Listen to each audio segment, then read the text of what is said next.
எனக்கு வந்து ஒரு அனுபவம் நடந்துச்சு சார். கொக்கி படம் நடிக்கும் போது நகர்ல பாண்டி பஜார்ல ஒரு கடையில அந்த கொக்கின்ற கேரக்டர் வந்து 5 ரூபாய்க்கு சாப்பாடு வைப்பாங்க. நான் சொல்றது 2006ல 5 ரூபா மத்தியானம் லஞ்ச் 5 ரூபா. உண்மையான ஒரு கடை, ஒரு வண்டி கடை. அந்த கடையில வந்து 5 ரூபாய்க்கு சாப்பாடு வைக்கிறாங்க. அது ஒரிஜினலா எடுக்கணுன்றதுக்காக அவங்ககிட்ட டைரக்டர் வந்து என்கிட்ட என்ன சொல்றாரு, பிரபு சாலமன் சொல்றாரு, நீங்க இது போங்க, என்ன அடையாளம் தெரியாது, ஏன்னா நான் ஒரு பிளாக் மேக்கப்ல இருக்கேன். நான் போய் அந்த 5 ரூபா கொடுத்த உடனே ஒரு தட்டுல எனக்கு சாப்பாடு கொடுத்தாங்க. நான் வந்து அதை சாப்பிடுறேன். அது கேண்டிட் கேமரா மாதிரி தள்ளி ஒரு இடத்துல கேமரா வச்சு எடுத்துக்கிட்டு இருக்காங்க. அதை ஒரிஜினலா வந்து கிரௌட்ல நான் சாப்பிடுற மாதிரி.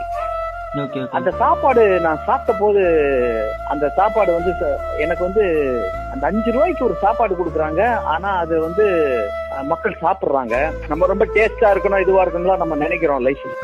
ஆனா சாப்பாடு கிடைச்சா போதுன்றதுக்காக அந்த சாப்பாடு வாங்கி சாப்பிடுறாங்களே அப்படின்னும் போது உண்மையிலேயே காரத்தினால கண்ணு கலங்கல, அந்த ஃபீலிங்கால நான் கண்ணு கலங்கினேன்.